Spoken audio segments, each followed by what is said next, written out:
눈에 띄게 변 색깔이 초록색이다. 변이 코팅된 것처럼 점액변이라 표현하거든요. 변이 흰색이다. 회색깔 변 이런 것들도 나타날 수 있고요. 검은색 변, 흑변이라 표현하죠. 보통 흑변일 때 좀 안 좋아요. 건강한 친구들이 갑자기 설사하게 되는 경우는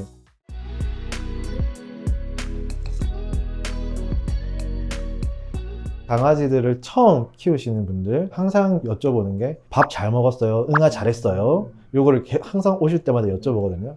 그 말은 정상적으로 밥을 먹고 싸고 하는 게 그만큼 건강 상태를 체크할 때 보호자분이 먼저 알 수 있는 가장 간단한 방법이다. 사실 아파서 오는 친구들한테서도 저희가 물어보는 게 밥 잘 먹어요? 변 상태가 어땠어요? 라는 질문을 무조건 들어가요. 눈으로 보고 맛은 느낄 수 없죠. 치우실 때 어느 정도 만져서 텍스처 느낌을 알 수 있죠. 해보셨습니까? 뭐 손좀 항상 묻히고 다니죠. 정말요? 네.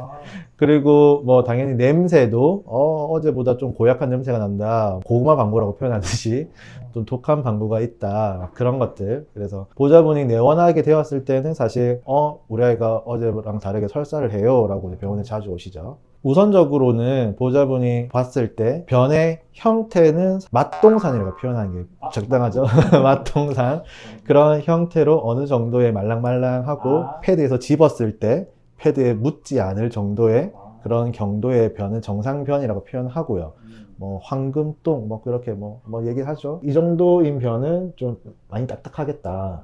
그다음에 이 정도는 괜찮네. 이 정도도 괜찮다. 근데 이제 4번부터는 좀 변이 물어지죠. 물러져서 보통 보호자분이 병원에 올 정도의 변은 6번, 7번 이 정도. 실제로 이제 변이 무르다는 거는 만졌을 때 어느 정도 질감이 축축하다든지 아니면 패드에 묻어 나온다든지 실제로 그게 아예 물똥이라든지 심지어 이제 혈액변, 응아색이 초록색이 나온다든지 뭐 회색이 나온다든지 뭐 흰색이 나온다든지 그래서 각각 색에 따라서 조금 질환을 의심할 수 있는 것들은 있어요. 변에 피가 묻어 나온다. 항문 가까이에 있는 결장 쪽에 출혈이 있다는 걸 의심할 수 있고요. 변이 너무 커서 아니면 딱딱해가지고 항문을 나오면서 이제 찢어져가지고 피가 묻어 나온다는 경우 아니면 연속적인 설사를 했을 때 결장에 있는 장내 세포들이 이제 파괴가 되면서 피가 나오는 경우 두 번째로는 검은색 변, 흑변이라 표현하죠. 보통 흑변일 때 좀 안 좋아요. 상부 소화기계 특히 위 쪽 가까이 있는 위라든지 소장에서 출혈이 있다든지 그랬을 때 피들이 어떻게 보면 소화가 되면서 검은색으로 나오는 거죠. 그리고 또 눈에 띄게 변 색깔이 초록색이다. 저희 몸에서 초록색을 나타내는 소화 효소는 딱 한 개예요. 담즙이거든요. 담낭에서 즙이 좀 많이 나온다든지 아니면 그 즙이 나와서 역할 없이 그대로 몸 밖으로 나온다든지 그런 경우에는 간 담독의 질환 아니면 췌장 쪽 문제를 의심할 수 있고요. 그 다음에 변이 코팅된 것처럼 점액변이라 표현하거든요. 지방질들이 분해가 덜 되었다든지 췌장염 아니면 또 비슷하게 담낭 쪽 의심을 할 수 있습니다. 요거는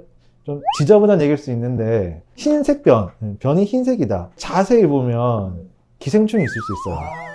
그 국수 가락처럼 기생충이 막 살 움직일 수도 있고 아니면 죽어서 이제 사체가 변에 이제 붙어 나오는 경우에 흰색 변이 있을 수도 있고요. 그 다음에 전날에 뭐 뼈 간식을 먹었다든지 보호자분이 족발을 뭐 시켜 먹었다든지 닭발 간식을 줬다든지 오리목뼈 이런 거 먹었을 때는 회색깔 변 이런 것들도 나타날 수 있고요. 갑자기 변이 너무 많아졌다, 아니면 너무 적어졌다, 뭐 이런 것도 좀 건강을 체크해 볼 수 있는 기준이 될까요? 사실 들어가는 게 없으면 나오는 것도 없겠죠. 그 중에서 병적인 부분들은 변비겠죠. 강아지들도 물 먹는 양이 적다든지 아니면 사료가 잘 안 맞아서 소화 능력이 떨어져서 좀 변이 그렇게 딱딱해진다든지 연속적이지 않고 쥐똥만큼 똥똥똥똥 요게 동그랗게 떨어지는 아이들이 있다든지 아니면 화장실에서 힘을 계속 주는데 변이 잘 안 나온다든지 그런 친구들 보면 이제 가득 차 있죠. 변비 같은 건 어떻게 치료를 하시나요? 잘 아시죠? 뭐 사람은 이제 좌약이라고 있죠. 변비약을 항문에 집어넣는다든지 아니면 먹는 약을 통해서 변비 치료는 충분히 가능하고요. 식이요법은 물 많이 먹는 거 그런 것도 충분하고요. 그런 약을 쏨에도 불구하고 변이 아직 나오지 않는다든지 그러면 이제 관장을 진행하죠.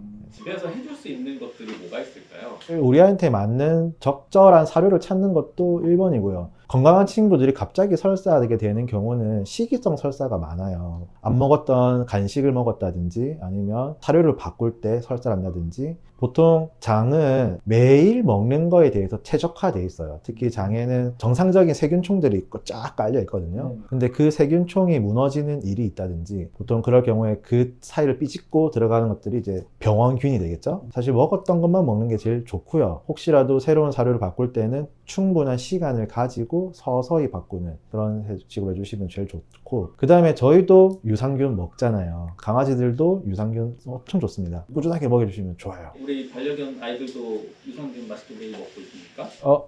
사실 저희 집 강아지는 저는 사료를 좀 신경 쓰는 편이거든요. 기본적인 유산균이 들어가 있는 걸로 먹이고, 실제로 저희 집 강아지도 새로운 걸 먹었을 때 설사해요. 설사를 하면 보통 보호자분들이 한 하루 이틀 정도 지켜보세요. 왜냐하면 몸도 스스로가 그런 것들을 이제 고쳐낼 능력이 있거든요. 그 정도 기다렸음에도 불구하고 계속 설사를 한다든지, 특히나 설사 이외에 구토를 한다든지 밥을 안 먹는다든지 그러면 빠르게 병원을 내원하셔야 됩니다. 입원해 있을 때 저희가 이제 아이들 체크하는 그 입원 환자 표들이 다 있죠. 개개인별로. 거기에는 꼭 기록하게 되어 있는 게 뭐냐면 응아 쌀 때 응아 상태가 1단계부터 똑같이 7단계 중에서 몇 단계인지 꼭 체크하게 됐고, 변이 이상하면 무조건 사진을 또 찍어 놔야 됩니다. 그러니까 항상 저희는 똥과 함께하는 생활을 하고요. 처치하는 중에 어쨌든 저희는 보정이라고 하는 작업이 들어가는데, 일이 끝났다 해서 집에 가서 이제 씻으려고 호주머니에 이제 딱 손을 넣었더니 뭐가 잡히는 거예요. 꺼냈는데 응아가 있네. 그건 어떻게 들어간 거죠, 그러면? 아마 제가 이렇게 잡을 때 무서워서 쌌거나 아니면 힘을 갑자기 주면서 이제 들어갔겠죠. 근데 저는 일에 집중하다 보니 몰랐겠죠. 모든 수의사분 아니면 병원에서 일하시는 분들 다 겪었을 거예요. 그래서 저는 이제 되게 좀 무던한 편이거든요. 병원에 오면 당연히 아픈 아이가 있는 곳이니까 냄새가 날 수도 있고, 그런데 보호자분이 왔을 때 그런 냄새가 나면 안 되니까 사실 매일 청소밖에 안 하죠. 청소 엄청 열심히 하죠. 특히 이제 아이가 있는 입원장 같은 경우에는, 특히 강아지든 고양이든 사람들보다 후각이 너무나 발달되어 있어가지고 다른 친구가 썼던 입원장에 들어갔을 때 엄청 더 무서워할 수 있고, 그것에 대해서 좀 예민할 수 있고 신경을 곤두설 수밖에 없거든요. 그래서 그런 부분들을 최소화하기 위해서 입원장 청소라든지 병원 전반적인 청소라든지, 아마 저희 병원뿐만 아니라 다 그럴 거예요. 그리고 변 얘기가 나와서 그런데, 보통 보호자분들이 인지하고 계시는 것 중에 하나는 매달 심장사상충을 한다. 이거는 너무나 교육이 좀 잘 돼 있는 것 같아요. 근데 구충제, 강아지들도 최소 못해도 3개월마다는 구충제를 복용해 주시는 게 좋습니다. 기생충마다 좀 다르겠지만 생활 사이클이 있어요. 알을 놓고 성충이 되고 한 그런 사이클을 깨는 것들이 이제 그런 구충제겠죠. 짧게는 한 달, 길게는 3달마다 정기적으로 좀 먹여주시는 게 좋습니다. 왜냐면 우리 아이들이 호기심이 너무 많아요. 이것저것 다 코를 대고 입부터 대는 습관이라서 그런 기생충에 대한 예방을 미리 해주시는 게 좋습니다. 반려견과 보호자의 만족을 위하여 개 같이 산다. 산다.